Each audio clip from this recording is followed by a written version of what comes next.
Hi, my dear and dearest one. Welcome to Raise Again. നിങ്ങളുടെ സ്വന്തം Sreelakshmi miss ആണ്. ചുരുങ്ങിയ സമയം കൊണ്ട് എങ്ങനെ gas loss and mall concept complete ആയിട്ട് നമുക്ക് പഠിക്കാമെന്ന് നോക്കാം. പല മക്കളും പറയാറുണ്ട് മോൾ കോൺസെപ്റ്റ് ടഫാണ്. ഇത് ടഫാണ് നിങ്ങൾ വിചാരിച്ചു കഴിഞ്ഞാൽ അത് ടഫാണ് കേട്ടോ. എന്നാൽ നേരെ മറിച്ച് ആ കൺസെപ്റ്റ് ഒന്ന് മനസ്സിലാക്കി പഠിച്ചു കഴിഞ്ഞാൽ it will be very easy for you. ഞാൻ എടുത്തു പറയാൻ കാരണം പബ്ലിക് എക്സാമിന് ഈ ചാപ്റ്ററിൽ നിന്ന് ചോദിക്കാറുണ്ടടാ. പബ്ലിക് എക്സാം നമുക്ക് A+ നേടണ്ടേ? കൺസെപ്റ്റുകൾ ക്ലിയർ ആക്കി കഴിഞ്ഞാൽ എക്സാം നിങ്ങൾക്ക് നന്നായിട്ട് എഴുതാൻ പറ്റും. സോ നിങ്ങൾ ആദ്യം ചെയ്യേണ്ടത് 10ാം ക്ലാസ്സിൽ പഠിക്കുന്ന നിങ്ങളുടെ ഫ്രണ്ട്സിലേക്ക് മാക്സിമം ഈ വീഡിയോ ഷെയർ ചെയ്യാം. ബുദ്ധിമുട്ട് പറയുന്ന എല്ലാവർക്കും ഈ കൺസെപ്റ്റ് മനസ്സിലാക്കിയിട്ട് പബ്ലിക് എക്സാം നന്നായിട്ട് എഴുതട്ടെടാ. മാത്രമല്ല ലൈക്ക് ചെയ്യാനും അതുപോലെ തന്നെ ഇതുവരെ ചാനൽ സബ്സ്ക്രൈബ് ചെയ്യാത്തവരാണെങ്കിൽ തീർച്ചയായിട്ടും സബ്സ്ക്രൈബ് ചെയ്യുക. നിങ്ങൾക്ക് എക്സാമിന് വേണ്ട കംപ്ലീറ്റ് വീഡിയോസും ഫ്രീ ആയിട്ട് നമ്മുടെ ഈ ചാനലിൽ അവൈലബിൾ ആണ് കേട്ടോ. ഇനി നമ്മൾ എങ്ങനെയാണ് പഠിക്കേണ്ടത്? ട്രിക്സും ടിപ്സും ഉപയോഗിച്ചിട്ട് ഈ ടോപ്പിക് അല്ലെങ്കിൽ ഈ ചാപ്റ്റർ നമുക്ക് പഠിക്കാവുന്നതേ ഉള്ളൂ. ആദ്യം നമുക്ക് എന്ത് ചെയ്യാം? ഗ്യാസ് ലോസ് നോക്കാം അല്ലെ. 3 ഗ്യാസ് ലോസുകളാണ് പഠിക്കാനുള്ളത്. Boyle's law, Charles law and Avogadro's law. Boyle's ലോയിൽ എന്താണ് പറയുന്നത്? ടെമ്പറേച്ചർ കോൺസ്റ്റന്റ് ആക്കി വെക്കുന്ന സമയത്ത് ശ്രദ്ധിക്കണേ എല്ലാവരും. അറ്റ് കോൺസ്റ്റന്റ് ടെമ്പറേച്ചർ വോളിയം എന്താണുള്ളത്? Volume of a definite mass of a gas is inversely proportional to its pressure. പല മക്കളും ഫേസ് ചെയ്യുന്ന ഒരു പ്രശ്നം ഞാൻ പറയാം. ഇതൊക്കെ നിങ്ങൾ ബൈ ഹാർട്ട് പഠിക്കും അല്ലെ, നിങ്ങൾ സ്റ്റേറ്റ്മെന്റ് ഒക്കെ പഠിക്കും. എന്നിട്ട് എക്സാം ഹാളിൽ പോകുന്ന സമയത്ത് ആലോചിക്കും, ഈശ്വര ബോയിൽസ് ലോയിലായിരുന്നു ടെമ്പറേച്ചർ കോൺസ്റ്റന്റ് അല്ലെങ്കിൽ പ്രഷറും വോളിയം റിലേറ്റ് ചെയ്യുന്നത് അല്ലെങ്കിൽ ടെമ്പറേച്ചറും വോളിയം റിലേറ്റ് ചെയ്യുന്നതെന്നോ ആലോചിക്കാറുണ്ട്, ടെൻഷൻ അടിക്കാറുണ്ട്. എന്നാൽ ടെൻഷൻ അടിക്കേണ്ട, പഠിക്കാനുള്ള ട്രിക്ക് ഞാൻ പറഞ്ഞുതരാം. ബോയിൽസ് ലോ നിങ്ങൾ എങ്ങനെയാണ് ഓർത്തു വെക്കേണ്ടത്? BP എന്ന് ആലോചിക്കുക. എന്താണ്? ബ്ലഡ് പ്രഷർ ഇല്ലേ, BP കൂടി BP കുറഞ്ഞു എന്നൊക്കെ നമ്മൾ പറയാറുണ്ട്. BP എന്ന് മാത്രം നിങ്ങൾ ആലോചിക്കുക. അത് അവിടെ ടീച്ചർ എഴുതിയിട്ടുണ്ട്. ഇതാണ് BP എന്ന് പറഞ്ഞാൽ എന്താണ്? നമ്മുടെ ബോയിൽസ് ലോയില് പ്രഷർ ആണ് എന്ത് ചെയ്യുന്നത്? വോളിയം ആയിട്ട് നമ്മൾ റിലേറ്റ് ചെയ്യുന്നത്. 3 ഗ്യാസ് ലോസിലും വോളിയം ആണ് നമ്മൾ റിലേറ്റ് ചെയ്യുന്നത്, വോളിയം ആയിട്ടാണ് നമ്മൾ കമ്പയർ ചെയ്യുന്നത്. അപ്പൊ നമ്മൾ ആലോചിക്കുക, ബോയിൽസ് ലോയില് പ്രഷറുമായിട്ടാണ് നമ്മൾ റിലേറ്റ് ചെയ്യുന്നത്. അതായത് ഇവിടെ പറഞ്ഞ പ്രകാരം നമ്മൾ എന്താണ്? താപനില സ്ഥിരമായിരിക്കുമ്പോൾ ഒരു നിശ്ചിത മാസ് വാതകത്തിന്റെ വ്യാപ്തവും മർദ്ദവും വിപരീത അനുപാതത്തിലായിരിക്കും അല്ലെ. അതായത് മാത്തമാറ്റിക്കൽ എക്സ്പ്രഷൻ ആണ് നിങ്ങൾ എഴുതാൻ ചോദിച്ചാൽ നമ്മൾ എങ്ങനെ എഴുതാം? V is inversely proportional to P. ഇതിന്റെ അർത്ഥം എന്താണ്? വോളിയം കൂട്ടുമ്പോൾ പ്രഷർ കുറയും, പ്രഷർ കൂട്ടുമ്പോൾ വോളിയം കുറയും എന്നാണ് അർത്ഥം അല്ലെ. ഇനി മാത്തമാറ്റിക്കൽ എക്സ്പ്രഷൻ എന്ന് പറഞ്ഞാൽ ഇതിന് നമ്മൾ എങ്ങനെ മാറ്റി എഴുതണം? PV is equal to a constant എന്ന് മാറ്റി എഴുതണം കേട്ടോ. ഇതിന്റെ ആപ്ലിക്കേഷൻ എവിടെയാണെന്നറിയോ? ക്വസ്റ്റ്യൻ എങ്ങനെയാ ചോദിക്കാന്നറിയോ? ഒരു ടേബിൾ തരും, അതിൽ വോളിയത്തിന്റെ കുറച്ച് വോളിയൂംസും അല്ലെങ്കിൽ കുറച്ച് വാല്യൂസും പ്രഷറിന്റെ കുറച്ച് വാല്യൂസും തരും. എന്നിട്ട് നിങ്ങളടുത്ത് ചോദിക്കും ABCD എന്ന് തന്നിട്ട് ഫില്ല് ചെയ്യാൻ ചോദിക്കാറുണ്ട്. അപ്പൊ നിങ്ങൾ ആലോചിക്കുക, PV എപ്പോഴും കോൺസ്റ്റന്റ് ആയിരിക്കും. ആ PV കോൺസ്റ്റന്റ് ഉപയോഗിച്ച് നിങ്ങൾക്ക് എന്ത് ചെയ്യാം? ആ ടേബിൾ ഈസി ആയിട്ട് ഫില്ല് ചെയ്യാവുന്നതേ ഉള്ളൂ. എക്സാമ്പിൾസ് നമുക്ക് നോക്കാം കേട്ടോ. ഇനി ഇവിടെ ചോദിക്കുന്ന വേറൊരു ചോദ്യമാണ് ആപ്ലിക്കേഷൻ ലെവൽ. ഇവിടെ എന്താണ് ആപ്ലിക്കേഷൻ ലെവൽ വരുന്നത്? നമ്മുടെ അക്വേറിയം അല്ലെങ്കിൽ വെള്ളത്തിന്റെ അടിയിൽ നോക്കുകയാണെങ്കിൽ താഴെയുള്ള ബബിൾ ചെറുതും അത് മുകളിലേക്ക് വരുമ്പോൾ അത് വലുതാവും ചെയ്യുന്നു. അതായത് വോളിയം ഇൻക്രീസ് ചെയ്യുന്നുണ്ട് അല്ലെ. അതിന്റെ റീസൺ എന്താണ്? താഴെ എടുത്ത് നോക്കുകയാണെങ്കിൽ അവിടെ പ്രഷർ കൂടുതലാണ്. അതായത് പ്രഷർ കൂടുമ്പോൾ അവിടെ വോളിയം കുറവാണ് വേണ്ടത്. മുകളിലേക്ക് വരുന്നതിനനുസരിച്ച് എന്താണ് ചെയ്യുന്നത്?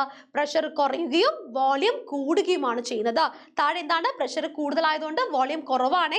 ഈ ഒരു ആൻസർ ആയിരിക്കും സ്റ്റേറ്റ്മെന്റ് ആയിട്ട് 2 മാർക്കിന് ചോദിക്കുന്നത്. ഇനി അടുത്ത ലോ ആണ് നമ്മുടെ ചാൾസ് ലോ അല്ലെ. ചാൾസ് ലോയിൽ എന്താണ്? വോളിയവും ടെമ്പറേച്ചറുമാണ്. ഇത് ഓർത്തു വെക്കാനുള്ള എളുപ്പ വഴിക്ക് നിങ്ങൾ പഠിക്കേണ്ടത് എന്താണ്? CT സ്കാൻ ആലോചിക്കുക. എന്താണ് CT സ്കാൻ? ചാൾസ് ലോയില് ടെമ്പറേച്ചർ ആണ് നമ്മൾ എന്ത് ചെയ്യുന്നത്? വോളിയം ആയിട്ട് നമ്മൾ റിലേറ്റ് ചെയ്യുന്നത്. നോക്കിക്കേ, at constant pressure the volume of a definite mass of a gas is directly proportional to the temperature in Kelvin scale. Kelvin scale എഴുതാൻ മറക്കരുത് കേട്ടോ നിങ്ങൾ. മർദ്ദം സ്ഥിരമായിരിക്കുമ്പോൾ ഒരു നിശ്ചിത മാസ് വാതകത്തിന്റെ വ്യാപ്തം കെൽവിൻ സ്കെയിലിലെ താപനിലക്ക് നേർ അനുപാതമായിരിക്കും. അതായത് നമ്മൾ എങ്ങനെയാണ് എഴുതേണ്ടത്? V is directly proportional to temperature. അതിന്റെ അർത്ഥം എന്താണ്? വോളിയം കൂടുന്നതിനനുസരിച്ചിട്ട് ടെമ്പറേച്ചർ കൂടുന്നു, ടെമ്പറേച്ചർ കുറയുന്നതിനനുസരിച്ചിട്ട് വോളിയം കുറയുന്നു എന്ന് നമുക്ക് പറയാൻ സാധിക്കും അല്ലെ. ഇനി നിങ്ങൾ നോക്കുക, അപ്ലൈഡ് ലെവൽ അതാ ഇവിടെ തന്നിട്ടുണ്ട്. എന്താണ് തന്നിരിക്കുന്നത്? നമ്മൾ വെയിലത്ത് ബലൂൺ വീർപ്പിച്ച് വെച്ച് കഴിഞ്ഞാൽ കുറച്ച് കഴിഞ്ഞാൽ ആ ബലൂൺ പൊട്ടിപ്പോവും. കാരണം എന്താണ്? വെയില് അവിടെ ടെമ്പറേച്ചർ കൂടുന്നതിനനുസരിച്ച് വോളിയം കൂടുന്നു അല്ലെ. വോളിയം കൂടി കഴിഞ്ഞാൽ അവസാനം ബലൂൺ എന്ത് ചെയ്യും? ബേസ്റ്റ് ചെയ്യുന്നു. ക്ലിയർ ആണല്ലോ? സെറ്റ് ആണല്ലോ? സംശയമില്ലല്ലോ? ഇതേ ചോദ്യം ചിലപ്പോൾ എങ്ങനെയും ചോദിക്കാറുണ്ട്. നമ്മുടെ വണ്ടികളുടെ ടയറുകളിൽ ചൂട് കാലങ്ങളിൽ അധികം എന്ത് ചെയ്യാറില്ല? നമ്മൾ ടയർ കംപ്ലീറ്റ് ആയിട്ട് നിറച്ചു വെക്കാറില്ല. അത് എന്തുകൊണ്ടാണ്? ജസ്റ്റ് ഇമാജിൻ എന്തായിരിക്കും റീസൺ എന്നുള്ളത് കേട്ടോ. അപ്പൊ നമ്മൾ ഇവിടെ കണ്ടു ചാൾസ് ലോന്റെ മാത്തമെറ്റിക്കൽ എക്സ്പ്രഷൻ എഴുതാൻ ചോദിച്ചാൽ നമ്മൾ എങ്ങനെ എഴുതുക? v by t is equal to a constant എന്നാണ് എഴുതുക കേട്ടോ. എന്താണ് v by t is equal to a constant? അപ്പൊ നമ്മൾ വോളിയം ബൈ ടെമ്പറേച്ചർ ചെയ്യുമ്പോൾ നമുക്ക് എന്തുണ്ടായിരിക്കണം? ഒരു കോൺസ്റ്റന്റ് കിട്ടിയിരിക്കണം. ഇനി അവസാനത്തെ ലോ ആണ് അവഗാഡ്രോസ് ലോ. വളരെ സിമ്പിൾ ആയിട്ടുള്ള ലോ ആണ്. അവിടെ എന്താണ് വോളിയം എന്താണ് ചെയ്യുന്നത്? നമ്പർ ഓഫ് മോളിക്യൂൾസുമായിട്ടാണ് റിലേറ്റ് ചെയ്യുന്നത്. ആൻഡ് ആലോചിക്കുക, എന്താണ് അവഗാഡ്രോസ് ലോ? നമ്പർ ഓഫ് മോളിക്യൂൾസുമായിട്ടാണ് റിലേറ്റ് ചെയ്യുന്നത് at constant temperature and pressure. ഇവിടെ ടെമ്പറേച്ചറും പ്രഷറും കോൺസ്റ്റന്റ് ആണ്. എന്താ ചെയ്യുന്നത്? The volume of a gas is directly proportional to the number of molecules. താപനില, മർദ്ദം എന്നിവ സ്ഥിരമാക്കുമ്പോൾ വാതകങ്ങളുടെ വ്യാപ്തം തന്മാത്രകളുടെ എണ്ണത്തിന് നേർ അനുപാതമായിരിക്കും. നമ്മൾ എങ്ങനെയാ എഴുതുക? V it is directly proportional to n എന്ന് എഴുതാം അല്ലേ? നമ്മൾ ബലൂൺ വീർപ്പിക്കുന്ന സമയത്ത് ബലൂൺ വീർക്കുന്നു അല്ലെ? നമുക്കറിയാം വോളിയം അവിടെ എന്താ ചെയ്യുന്നത്? നമ്പർ ഓഫ് മോളിക്യൂൾസ് കൂടുന്നതിനനുസരിച്ച് കൂടുകയാണ് ചെയ്യുന്നത്. ഈസി ആണല്ലോ. ഈ 3 ലോസിൽ ചോദിക്കേണ്ട എല്ലാ ഭാഗങ്ങളും നമ്മൾ ഇവിടെ ഡിസ്കസ് ചെയ്ത് കഴിഞ്ഞിടാം. ഇനി നമുക്ക് എന്താണ് ഡിസ്കസ് ചെയ്യാനുള്ളത്? ഇതുപോലത്തെ ഒരു ടേബിൾ വന്നാൽ നമ്മൾ എങ്ങനെ ആൻസർ ചെയ്യണം? നിങ്ങൾ നോക്കുക, ഇവിടെ വോളിയവും ടെമ്പറേച്ചറുമാണ് തന്നത്. വോളിയവും ടെമ്പറേച്ചറും വരുന്നത് ഏത് ലോ ആണ്? ചാൾസ് ലോ ആണ് അല്ലേ? അപ്പൊ നമുക്ക് ഒറ്റയടിക്ക് എഴുതാം ഇത് എന്ത് ലോ ആണ്? ചാൾസ് ലോ ആണ്. ഇനി അടുത്തത് ഇവിടെ തന്നിരിക്കുന്നത് എയും ബിയും ഫില്ല് ചെയ്യാൻ പറഞ്ഞിട്ടുണ്ട്. എങ്ങനെയാ ഫില്ല് ചെയ്യേണ്ടത്? ഇത്ര മാത്രം ആലോചിക്കാം.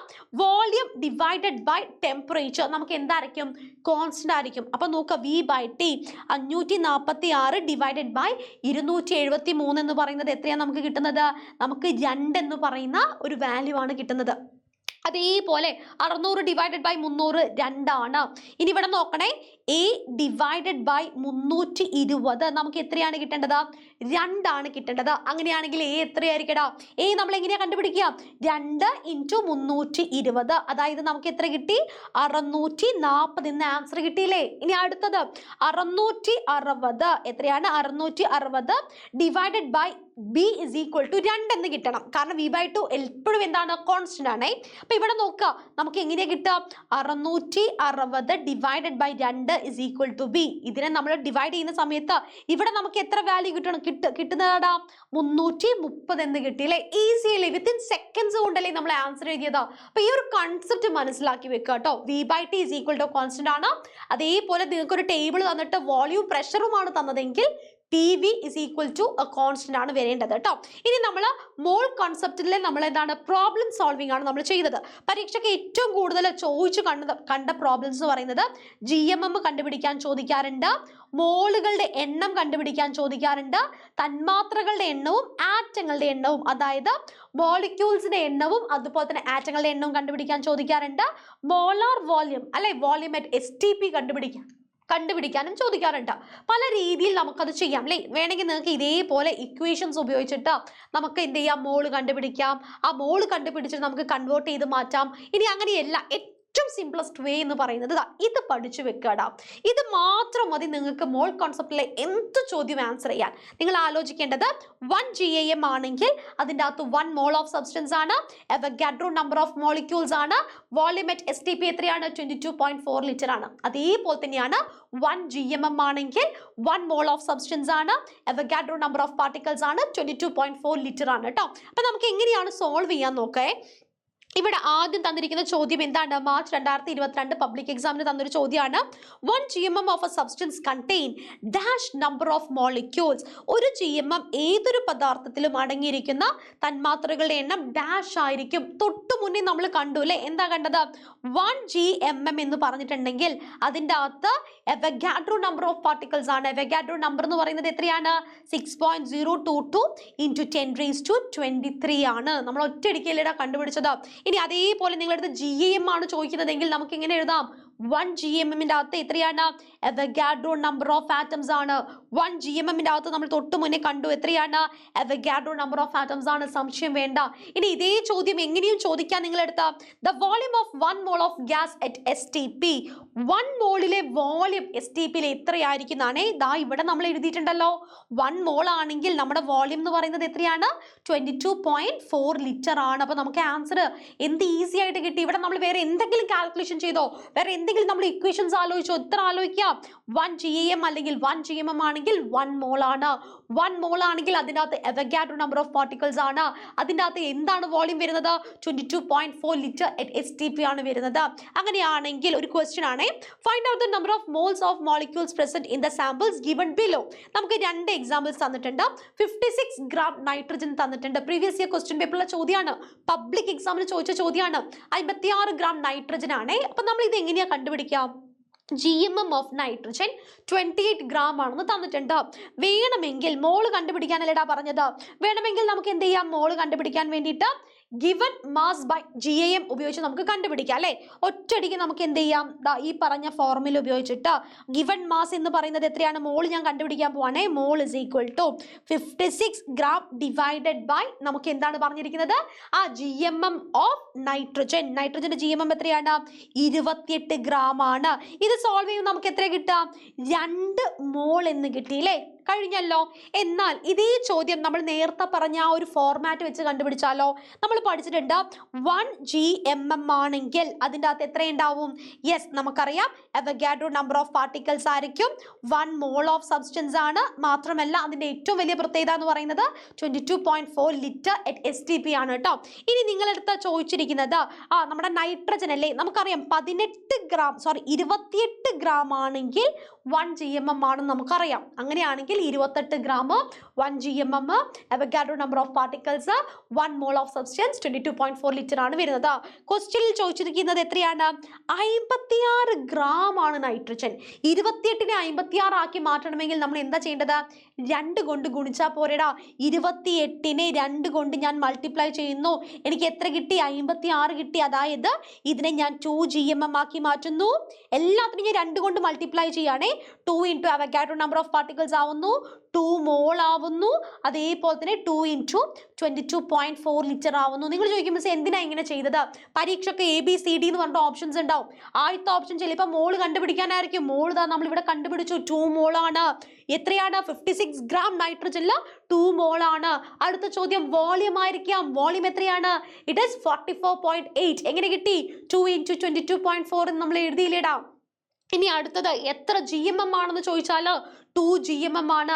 എത്ര അവഗാഡ്രോ നമ്പർ ഓഫ് പാർട്ടിക്കിൾസ് ആണെന്ന് ചോദിച്ചാൽ നമുക്ക് എന്ത് കിട്ടി? 2 into NA number of atoms ആണ്, അല്ലെങ്കിൽ 2 into Avogadro number of particles ആണെന്ന് നമുക്ക് എഴുതാൻ പറ്റും. ക്ലിയർ അല്ലേ?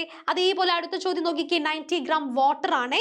90 ഗ്രാം വാട്ടർ ഇവിടെ ക്വസ്റ്റ്യനിൽ തന്നിട്ടുണ്ട്. വാട്ടറിൻ്റെ 18 ഗ്രാം ആണ്. അപ്പം നമുക്ക് എങ്ങനെ എഴുതാം? നമ്മൾ നേരത്തെ പറഞ്ഞ പോലെ 18 ഗ്രാം ആണെങ്കിൽ അതിനെ 1 GMM എന്നാണ് നമ്മൾ പറയുന്നത്. 1 GMMൻ്റെ അകത്ത് 1 മോൾ ഓഫ് സബ്സ്റ്റൻസ് ആണ്.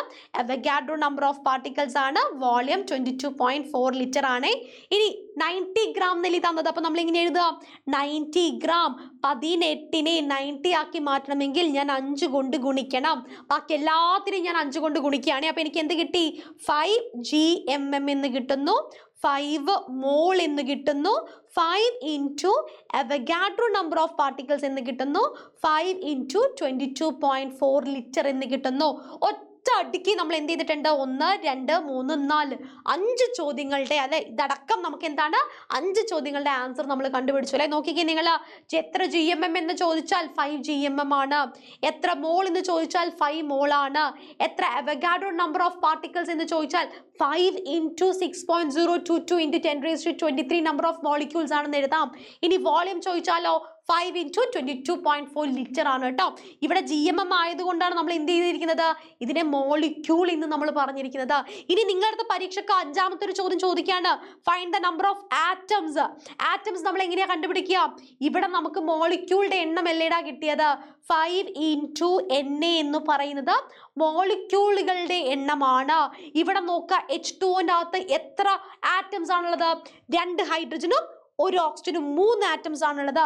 അപ്പം നമ്മൾ എന്ത് ചെയ്യണം? ആറ്റങ്ങളുടെ എണ്ണം കണ്ടുപിടിക്കാൻ വേണ്ടിയിട്ട് അത്രയും ആറ്റംസിനെ നമ്മൾ ഈ പറഞ്ഞിരിക്കുന്ന മോളിക്യൂൾസിന്റെ കൂടെ നമ്മൾ മൾട്ടിപ്ലൈ ചെയ്യുക അല്ലേ. ഈ തന്നിരിക്കുന്ന 5Na കൂടെ എത്ര ആറ്റംസ് ആണോ ഉള്ളത് അത് നമ്മൾ മൾട്ടിപ്ലൈ ചെയ്യുന്നു. കഴിഞ്ഞു. ഇവിടെ നമുക്ക് 6ാമത്തെ ആൻസറും കിട്ടി. സെറ്റ് അല്ലേ? ഇനി വേണമെങ്കിൽ നിങ്ങൾ ഫോർമുല ഉപയോഗിച്ച് ചെയ്യുന്ന ആളുകളാണെങ്കിൽ ഇവിടെ മാസ് ആണ് തന്നത്, മോൾ ഡയറക്റ്റ് ആയിട്ട് നമുക്ക് കണ്ടുപിടിക്കാം അല്ലേ. 90 gram divided by 18 gram that is equal to 5 mol എന്ന് കിട്ടി. ഇത് മാത്രമാണ് ചോദിച്ചതെങ്കിൽ നിങ്ങൾക്ക് ഇത് ഉപയോഗിച്ച് കണ്ടുപിടിക്കാം. ഇനി 3-4 ഓപ്ഷൻസ് ആയിട്ട് ഈ പറഞ്ഞതൊക്കെ ചോദിച്ചിട്ടുണ്ടെങ്കിൽ ഇത് ഉപയോഗിച്ച് നിങ്ങൾക്ക് എന്ത് ചെയ്യാം, ഈസി ആയിട്ട് കണ്ടെത്താം കേട്ടോ. ഇനി അടുത്തൊരു ചോദ്യമാണ്, find the mass of 44.8 litre ammonia at STP. എന്താണ് ചോദിച്ചിരിക്കുന്നത്? നമുക്ക് അമോണിയ തന്നിട്ടുണ്ട് അല്ലേ, NH3ന്റെ നമ്മുടെ GMM എങ്ങനെയാ കണ്ടെത്തുക? നൈട്രജൻ 14 ആണ്, ഹൈഡ്രജൻ എത്രയാണ്? നമുക്ക് 1 ആണ് അല്ലേ, 1 × 3 ഹൈഡ്രജൻ ഉണ്ട്. അപ്പൊ നമുക്ക് എത്ര കിട്ടി? 14, 15, 16, 17. GMM എന്ന് പറയുന്നത് 17 gram ആണ്. ഇതെന്താണ്? GMM ആണ്. അപ്പൊ നമുക്ക് എഴുതാം 17 gram എന്ന് പറഞ്ഞാൽ 1 GMM ആണ്. ഇതിൻ്റെ അകത്ത് എന്താണ് നമുക്കറിയാം, 1 mol ആണ്. ഇതിൻ്റെ അകത്ത് അവഗാഡ്രോ നമ്പർ ഓഫ് പാർട്ടിക്കിൾസ് ആണ് ഉള്ളത്, വോളിയം 22.4 ലിറ്റർ ആണ്. ചോദ്യത്തിൽ ചോദിച്ചിരിക്കുന്നത് എന്താണ്? 44.8 ലിറ്റർ അല്ലേടാ ചോദിച്ചത്, 44.8 ലിറ്റർ. ഈ 22.4നെ 44.8 ആക്കണമെങ്കിൽ നമ്മൾ എന്താ ചെയ്യേണ്ടത്? 2 കൊണ്ട് ഗുണിക്കണം. അപ്പം നമ്മൾ എന്ത് ചെയ്യണം? ബാക്കി എല്ലാത്തിനും നമ്മൾ 2 കൊണ്ട് ഗുണിക്കുന്നു അല്ലേ. അപ്പൊ ഇത് 2Na ആയിട്ട് മാറുന്നു, ഇത് 2 mol ആയിട്ട് മാറുന്നു, ഇത് 2 GMM ആയിട്ട് മാറുന്നു. 17നെ നമ്മൾ 2 കൊണ്ട് ഗുണിച്ചാൽ നമുക്ക് എത്ര കിട്ടുക? യെസ്, 34 gram എന്ന് കിട്ടിയില്ലേ. അപ്പൊ നമുക്ക് എഴുതാം, ഇവിടെ വോളിയത്തിൽ മാസ് എത്രയാണെന്നാണ് ചോദിച്ചിരിക്കുന്നത്. അപ്പൊ നമുക്ക് എന്ത് കിട്ടി? 44.8 ലിറ്റർ ആണെങ്കിൽ അതിന്റെ മാസ് എന്ന് പറഞ്ഞാൽ എത്രയാണ്? 34 gram ആണെന്ന് കിട്ടി. ഇനി ആറ്റംസ് ചോദിച്ചാൽ നമുക്കറിയാം, ഇവിടെ നമുക്ക് 2 × Na പാർട്ടിക്കിൾസ് നമ്മൾ എഴുതിയിട്ടുണ്ട്. ആറ്റം NH3 ആണെങ്കിൽ എത്രയാണ്? 1 നൈട്രജനും 3 ഹൈഡ്രജനും, മൊത്തം 4 ആറ്റംസ് ആണുള്ളത്. അപ്പൊ നമ്മൾ ഇതിന്റെ കൂടെ എന്ത് ചെയ്യുന്നു? 4 കൊണ്ട് ഗുണിക്കുന്നു അല്ലേ. 4 × 2 × അവഗാഡ്രോ നമ്പർ ഓഫ് പാർട്ടിക്കിൾസ്, 8 × 6.022 × 10⁻23 എന്നാണ് ആറ്റങ്ങളുടെ എണ്ണം വരുന്നത്. ക്ലിയർ ആണോ എൻ്റെ മക്കൾക്ക്? അങ്ങനെയാണെങ്കിൽ ഈ ഒരു ചോദ്യം നിങ്ങളൊന്ന് സ്വന്തമായിട്ടൊന്ന് ചെയ്തു നോക്കാം. 2023 പബ്ലിക് എക്സാമിന് ചോദിച്ചൊരു ചോദ്യമാണ്. വാട്ടറിന്റെ ഉപയോഗിച്ചിട്ടാണ് നമ്മൾ എന്ത് ചെയ്യുന്നത്? ഈ ചോദ്യം നമ്മൾ ചെയ്യുന്നത്. ഇതിന്റെ ആൻസേഴ്സ് നമ്മുടെ ലൈവ് ക്ലാസ്സുകളിൽ നമ്മൾ എന്ത് ചെയ്യുന്നുണ്ട്? ഡിസ്കസ് ചെയ്യുന്നുണ്ട്. ലൈവ് ക്ലാസ്സുകളിൽ 2017 മുതൽക്ക് 2023 വരെയുള്ള കംപ്ലീറ്റ് ക്വസ്റ്റ്യൻ പേപ്പറും നമ്മൾ എന്ത് ചെയ്യുന്നുണ്ട്? വർക്ക്ഔട്ട് ചെയ്യുന്നുണ്ട്, സോൾവ് ചെയ്യുന്നുണ്ട്. ഇത് നിങ്ങൾ സ്വന്തമായിട്ടൊന്ന് ചെയ്ത് പ്രാക്ടീസ് ചെയ്ത് നോക്കുക കേട്ടോ. ഇനി ഈ ഒരു ചോദ്യം നിങ്ങൾ ചെയ്യേണ്ടത് താഴെ കമന്റ് ബോക്സിൽ ഒന്ന് കമന്റ് ചെയ്യാം. ഇതിന്റെ ആൻസർ നിങ്ങൾ താഴെ കമന്റ് ബോക്സിൽ കമന്റ് ചെയ്യുക. ഈസിയാണ്. നമുക്ക് ഇവിടെ ചോദിച്ചിരിക്കുന്നത് എന്താണ്?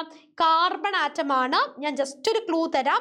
1 GMM എന്ന് പറയുന്നത് എന്താണ്? യെസ്, 12 gram ആണെന്ന് ഇവിടെ തന്നിട്ടുണ്ട്. അങ്ങനെയാണെങ്കിൽ number of atoms present in 12 gram carbon atom ആണ് ചോദിച്ചത്. നമ്മുടെ ആറ്റങ്ങളുടെ എണ്ണം കണ്ടുപിടിക്കാനാണ് ചോദിച്ചത്. അത് നിങ്ങൾ തീർച്ചയായിട്ടും താഴെ കമന്റ് ബോക്സിൽ കമന്റ് ചെയ്യാം. ഓക്കെ, അപ്പോൾ എക്സാംസ് നന്നായിട്ട് എഴുതാൻ പറ്റിയിട്ട് ഓൾ ദി വെരി ബെസ്റ്റ്. നിങ്ങൾക്ക് വേണ്ടി ഒരുപാട് കോണ്ടന്റ് വീഡിയോസ് ചെയ്തിട്ടുണ്ട്. അതെല്ലാം നിങ്ങൾക്ക് യൂസ്ഫുൾ ആവട്ടെ. Best of luck.